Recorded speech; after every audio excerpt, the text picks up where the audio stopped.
To the people of Michigan and to Michigan history, the auto industry really is the foundation that we've built upon in the last century.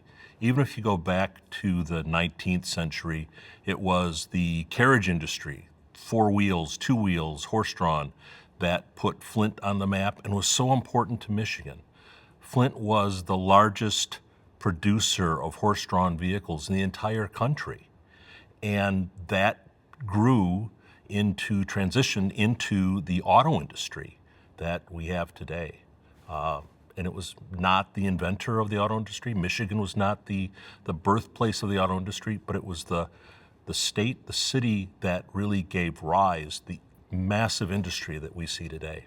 The auto industry really grew in Michigan as an industry, as multiple companies. It really means everything to us in terms of our industrial and financial history. If you go back into the 19th century, carriage industry in Flint especially grew to be the biggest industry of its kind in the entire country. And it was the outgrowth of the carriage industry giving way to the automobile industry that allowed the auto industry to flourish. When you say carriage industry, you're talking about horse-drawn, is that right? Yes, talking about horse-drawn carriages. Flint became the vehicle city because of its prominence in the horse-drawn vehicle trade, not automobiles. That's so interesting.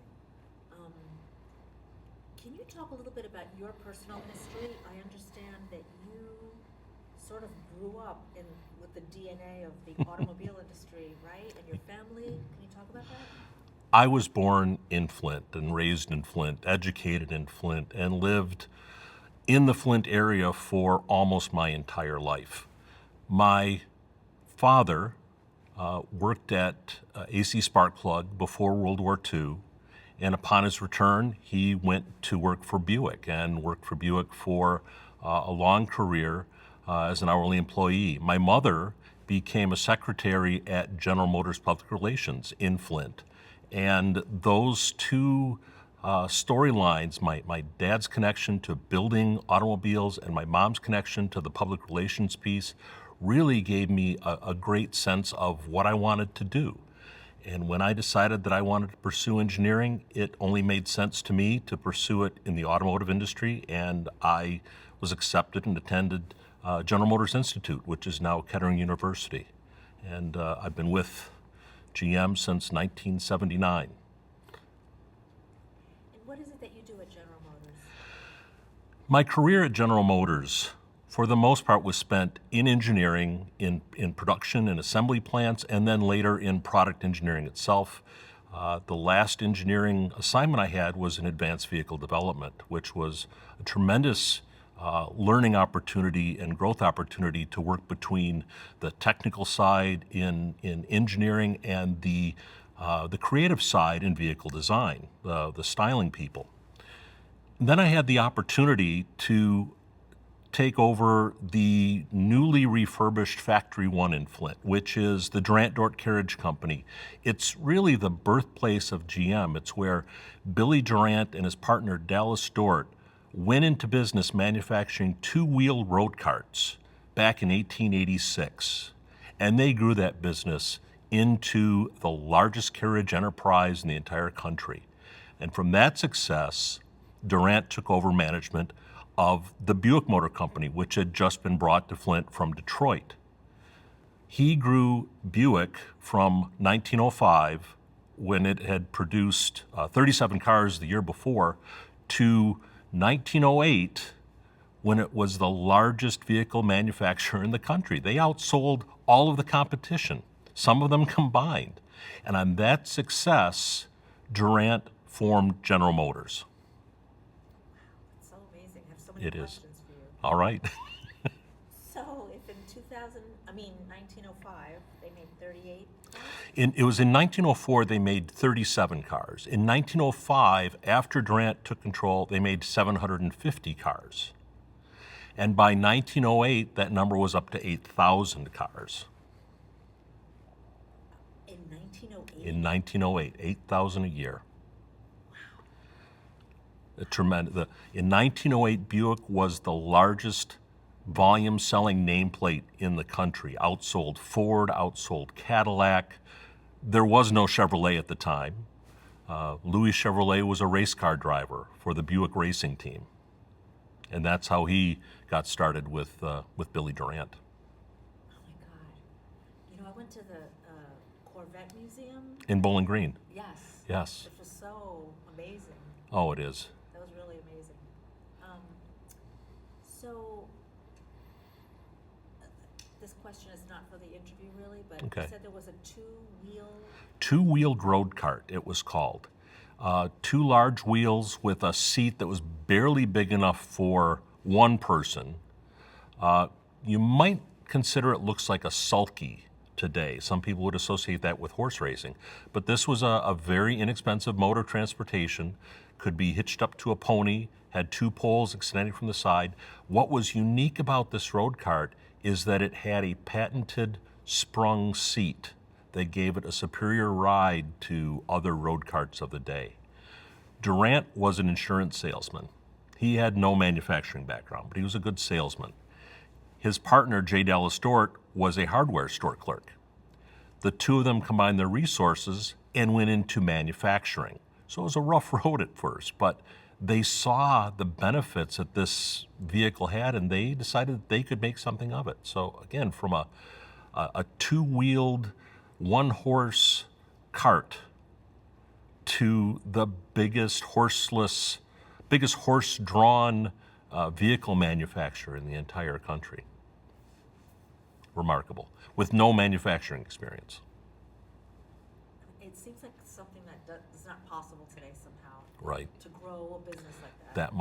Yeah. However, when you really look at businesses, if you think about how businesses grow, and some of the models that people talk about, Apple, Hewlett-Packard, and others, you think about how they started in a garage, in a basement, wherever, with just an idea.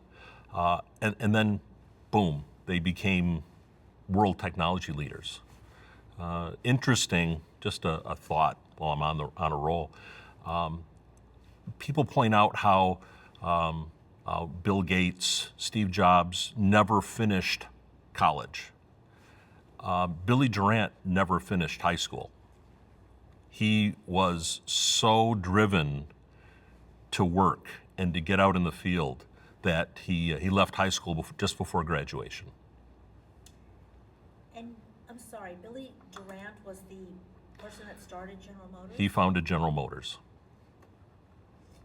It would be interesting to have that as a statement. If you could say Billy Durant, the founder of General Motors, Never finished high school. Okay. Yeah, even if you want to start with the Steve Jobs thing. Oh, that's sure. Fantastic. Okay. When you look at some of the business founders that we think of today, Steve Jobs, Bill Gates, we're amazed that they never finished college. They started their businesses before ever graduating from college. Billy Durant, the founder of General Motors, never finished high school. He was driven to succeed. He dropped out of high school just short of graduation and became a salesman. That is just amazing. American ingenuity, right? That's right. History repeats itself too. We look at the cycles, and just another example. So the automobile industry was born on the East Coast, but was General Motors born in Flint? General Motors was born in Flint, Michigan. There's no question. It was incorporated on the East Coast, but its roots were in Flint. Its initial stockholders were from Flint.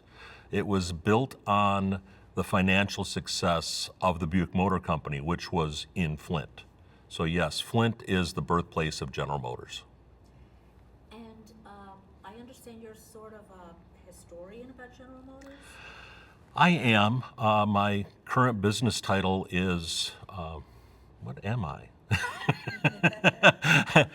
My current business title is Director of Heritage Operations. That encompasses our work in Flint with the Durant Dort Factory 1, the heritage center of General Motors. Let me go back. My job as Director of Heritage Operations, my job as Director of Heritage Operations for General Motors consists of the Factory 1 in Flint, the historic building where GM really started, Durant, Dort, Carriage Company. It also includes the GM Heritage Center in Sterling Heights, as well as the GM Media Archives. So all of that encompasses GM history and GM heritage. So am I sort of a historian on GM? Yes, I am. Do I get a lot of questions internally and externally? Yes, I do. Am I the go-to expert? I'm not going to say that. I know who to ask, put it that way. Tell me why it's important to document the rise and history of this American corporation. When we look at history, most businesses believe in looking forward and only looking forward. A lot of the early leaders of General Motors thought that we should be looking to the future because that's where we're going to spend the rest of our lives. They were in on the ground floor. They were the pioneers of the business, of the industry. And as we've moved along with successive generations, we lose track of those roots, of what made us who we are, whether it be the successes or the failures. And it's very important for us to retain that knowledge of history, of our company's heritage, so that we can chart the waters for a stronger future. We've been there, we've done that before. We have gone through a transition from horse-drawn to horseless carriage. Now we're looking at going from internal combustion to electric as a different propulsion. So our company has been through it before. We should be looking at those lessons of business and society, of the changes that took place, of how we make the transition this next time. Fantastic. So yeah, now we're looking at electric vehicles, now we're looking at so many things. The automobile industry has been through ups and downs. That's common knowledge. Can you talk about the future? Is there, do you have optimism about the future of General Motors? Do you have optimism about the future of the automobile industry in Michigan? Can you talk about that? Certainly. When we look at history, we look at the ups and downs, the cyclic nature that the auto industry has had for its entire history, the gains, the losses, the ups and downs that tend to go with whatever's going on at the time, depression, wars, etc. We can forecast out that it's going to happen again. We will have difficult times again. So the only thing that a business can do is to plan for the future and plan for those ups and downs that are going to come inevitably. In order to prepare for the downturns in industry, we need to make sure that we have good balance sheets and wise investments and solid plans to weather the storm. It really is very like my own family growing up. We knew that there would be, in the auto industry, upturns and downturns. And when it came time for whatever time it was, we knew that there was some sort of a retrenchment that had to take place within our own family. So it's very much like that at home and in a business. Can you talk about the meaning of the automobile industry to the people here? I mean, it's almost an emotional tie, isn't it? The auto industry to the people of Flint, we sometimes look at the size and what we used to have in Flint in terms of the auto industry. Those of us that have been around look at where the plants used to be. And to some people, they see it as a withdrawal from the community. Actually, what it is we're surviving as a company. We are surviving and thriving in the Flint area with the plants that we do have. There have been a lot of communities decimated with economic loss due to plant closings of many different industries. We are very fortunate to still have a very robust industry in Flint, automotive industry, plants, manufacturing base that is producing tremendous high quality, high demand vehicles. And it just really speaks to the people of Flint, the relationship between employees and management, and the overall spirit of cooperation, the can-do spirit that I think Flint residents have. It's a little bit gritty at times, but it's certainly one of we can do this. This community certainly has had its share of Yes. difficulties to overcome. Can you talk about, if you have, your belief, your optimistic belief for the future? When I look at what Flint has to offer, Flint has been a manufacturing community for many years, for over a century. Going back actually into the days of lumbering in the middle of the 19th century, to the carriage production, to the auto industry.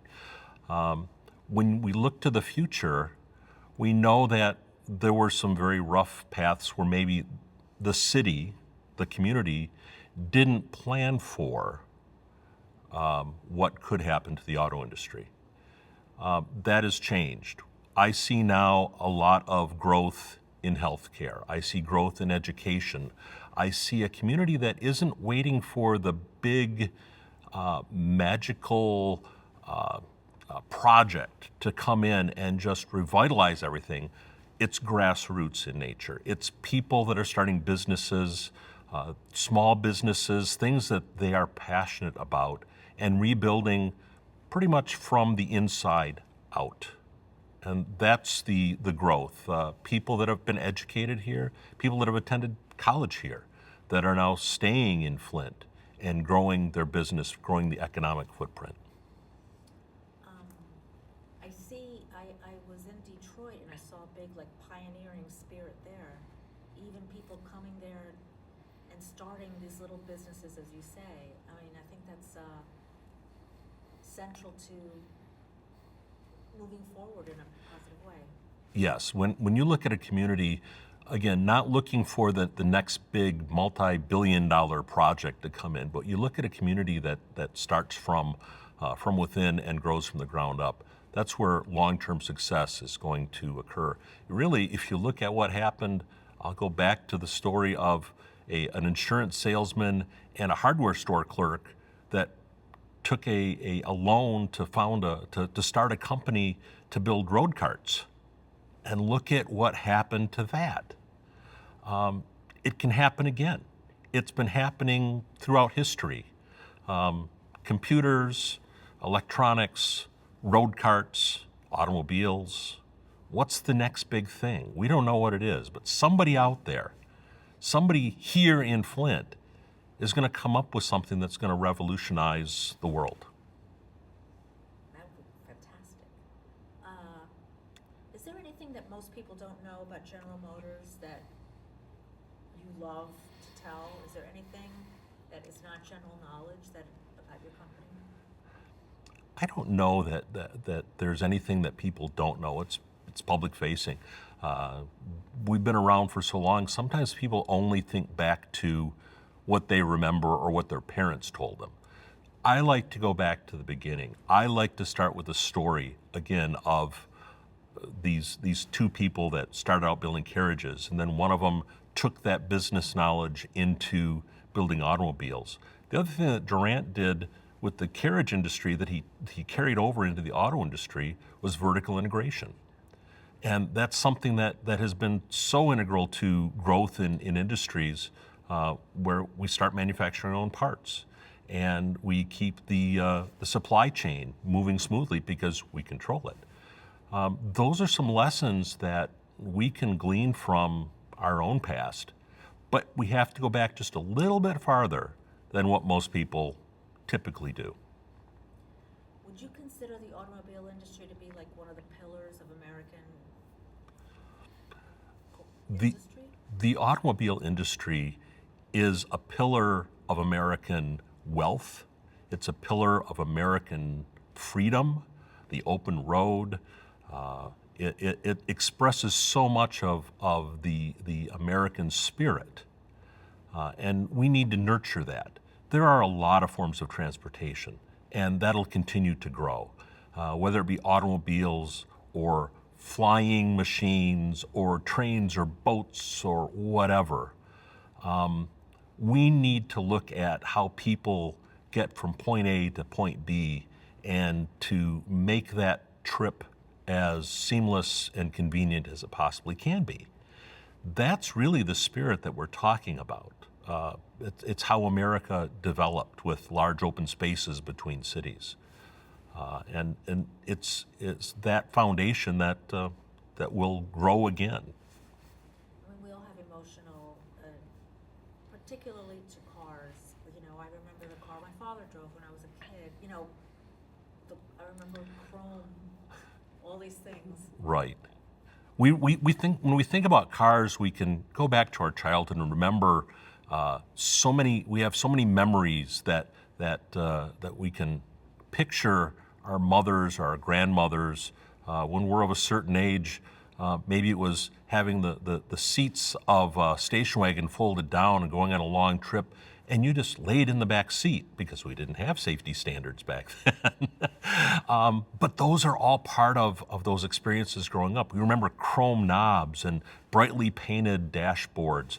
I remember the first time we got a car with seat belts, and I couldn't figure out how to get out. I thought I was stuck, and I yelled for my dad to help me get out. I was 5 years old.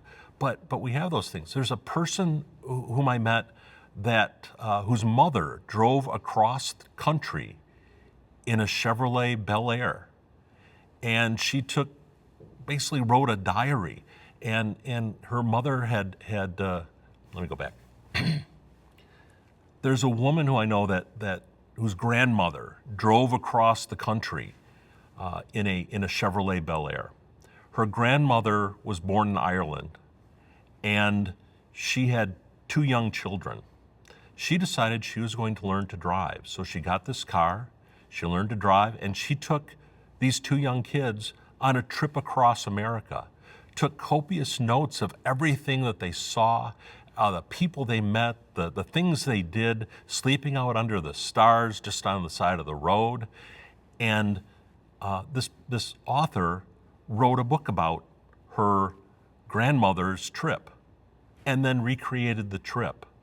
And it is but with her stories. So she tells her grandmother's story, how she went, but then she now relates it to her own experiences and ties it all together. And that's so much of the emotion that we have and the connection to the auto industry, the automobile.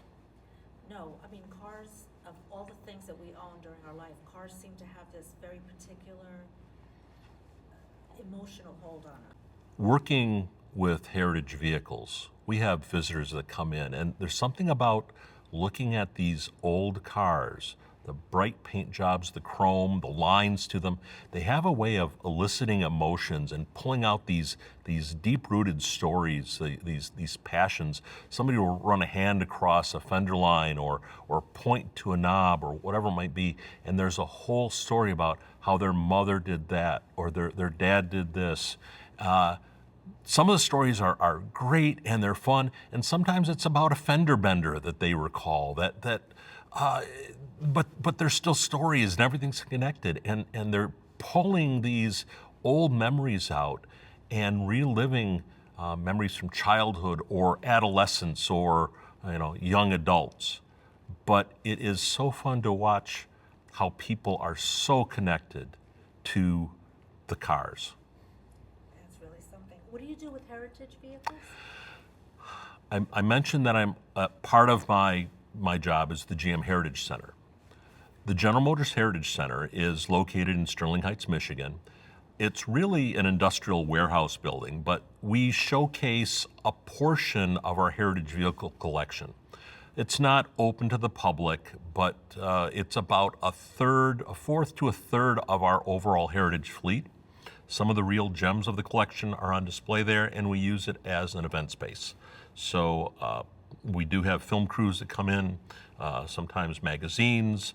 I just spoke to a group that was here from, I think it was Denmark, doing a story about one of the GM leaders who was born in Denmark, and now they were doing a little biography on him. So again, we showcase these cars.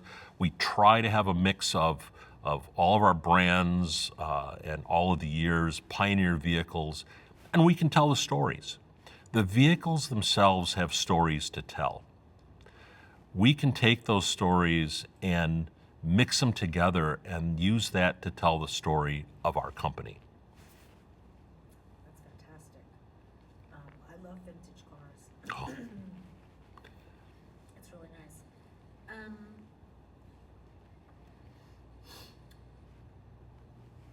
Is there anything about General Motors history, and when you think about the context of, we're building an exhibit for this museum about Flint and about the auto industry, is there anything that you feel that you would like to say or talk about that we haven't covered here?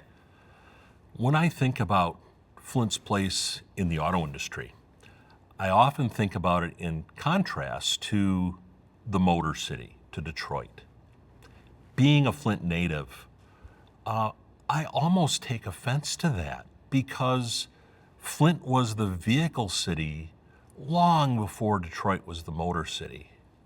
And people think that it was the other way around, that we just changed the moniker. No, we were building vehicles decades before Detroit became the Motor City. Detroit is a larger populace. It's on a river that's an international border. It's a great place to do business.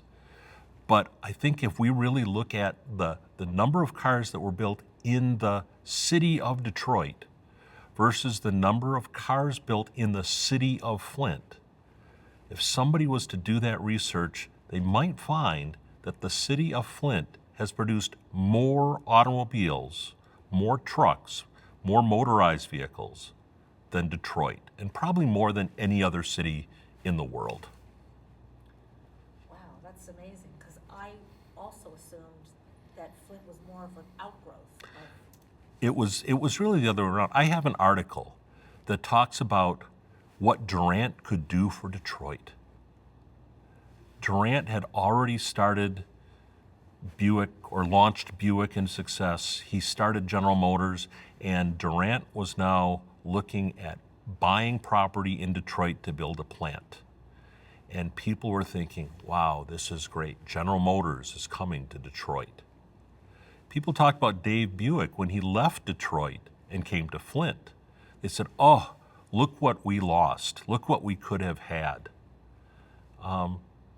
But Flint was this nurturing industrial base that had, again, this flourishing carriage business that Detroit didn't have. And it was putting all those pieces together: a wheel manufacturer, spring manufacturer, a body manufacturer, other components that went into the carriage that also could go into the automobile. The only thing that was missing was the engine, the gasoline engine, and that's what Dave Buick brought to town. Although Buick was not the first automobile manufacturer in Flint. That goes to a man by the name of A.B.C. Hardy, who was an executive with the Durant Dort Carriage Company, took a vacation in Europe, saw the great growth and the success of the automobile there, came back to Flint and talked to his boss, Billy Durant, about maybe building cars. And Durant said, we got more business than what we can handle right now. So Durant turned him down. Hardy went into business for himself, buying a lot of components and assembling them in Flint, and that was the first production automobile built in Flint. But again, you look at those things that were here in the industrial base, and Flint was a very tight-knit business community. These carriage manufacturers, although they were in competition with each other, would have lunch together, would play cards together on a Saturday night. They were friends. They went to church together. Flint is a small town with great resources and great breadth, but they could pull it off. They could make it work. It also had a labor base, a labor force that was really focused on vehicle and component manufacturing. So to take that knowledge and just shift it from horse-drawn to horseless was pretty easy. Not so in Detroit. Detroit had a broad industrial base. They were making huge products, and to really come down to just say, oh, let's build a car, they didn't have the wherewithal to rally around that product, because they were building train cars, they were building large motors, they were building steam engines. They had this large industry. What was an automobile? The iconic view is the assembly line and the assembly line workers. Does that still exist? Assembly lines?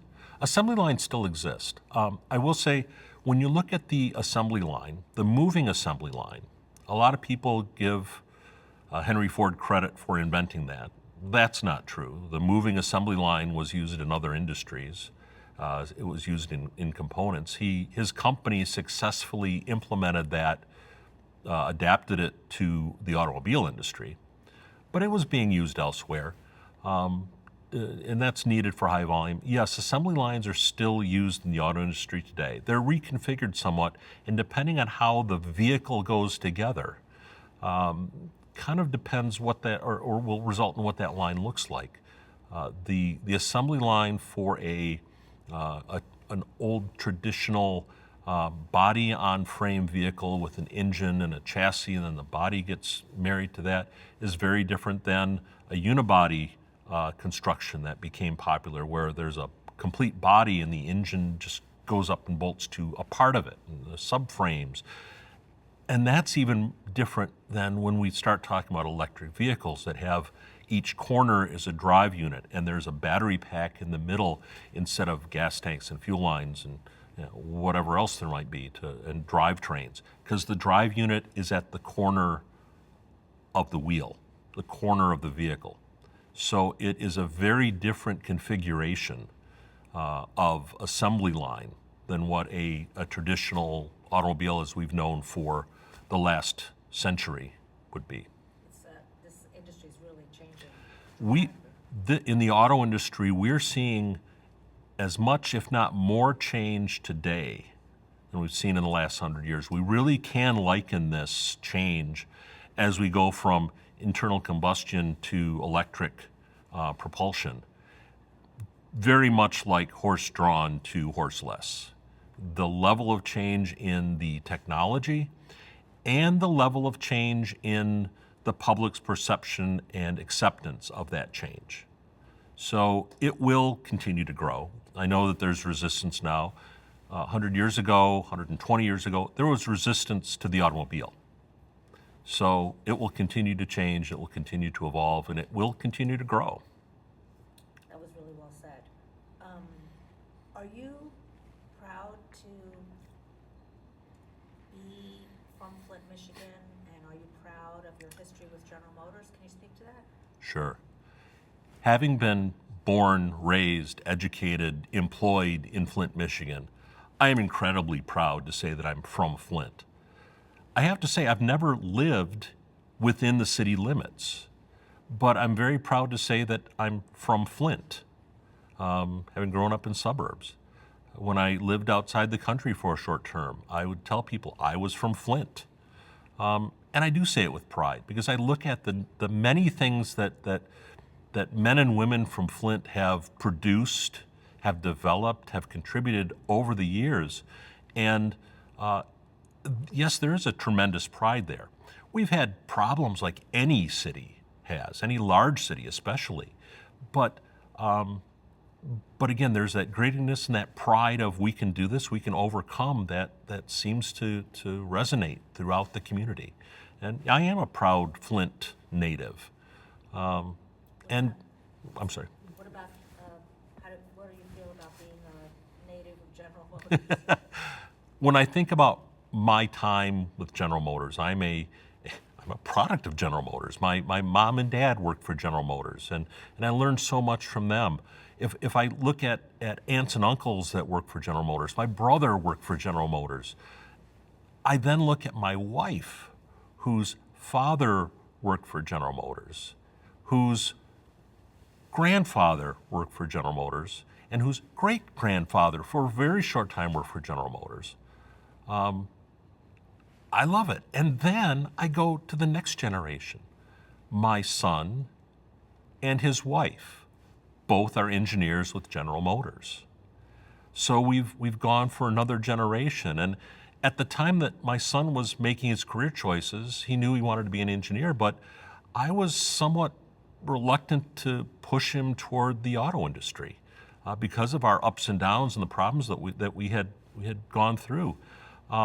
But that's where his passion was. Whether he gained that from hanging around with me and going to car shows or just being around family, his passion was in the auto industry, and that's what he pursued, and I think it's wonderful. He and his wife are working on the next generation of General Motors products now, and again, it's remarkable to see that lineage, especially from, what is that, 3, 4, 5 generations, all at General Motors. That's amazing. I've never heard of a family and a company being so intertwined, like generation after generation. That's amazing. It is, and I'm quite proud. I have over 40 years in. I'm in my 43rd year this year with General Motors, which does date whatever you're filming. But to have over 40 years with one company now is unheard of. People move around so much, yet I am seeing it with people in this company and people in this industry who are so intrigued by where we're going, what's coming next, that I think they'll be around for a long time as well. That's fantastic. That sounds like an ending, but I just wanted to go back to ask you, you said the problems that the automobile industry has had. Generally speaking, what are those problems, and are they being overcome? When we look at some of the past problems of the auto industry, many of them have been financial. We had a lot of legacy costs in GM. When you take a manufacturing base that is 100 years old, plants that were originally constructed in 1910 and 1920 that have been added on to, modified, changed, expanded, and those buildings can no longer really be reused as efficient models of future production. So we had a lot of legacy costs in our own facilities. After World War II, we bought plants from the government. We were told we had to keep plants operating from the government. So all these buildings that we had, and they served us great when the market was going strong, and we had a large market share. But that changed through whatever problems we've had with gas prices, not having the right product at the right time. People talk about quality, but I've seen great quality in all of our products from all of the competitors.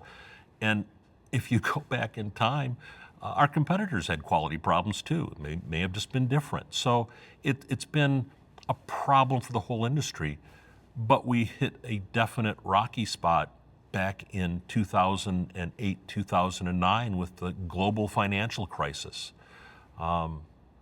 We have restructured, we have gone through this, the entire industry has changed, and now we've learned from those problems, and we're stronger than ever financially from a foundational standpoint. So the future for you looks bright? The future for me looks bright. I see nothing but upside when I look at what we're doing, and when I think about the needs of the world, and I look at our commitment to the planet, I look at our commitment to people, it gives me a lot of satisfaction to think we've come a long way, because these are not the things that I remember hearing when I first started. But this is true commitment to lasting change. And that does give me great hope and confidence for the future.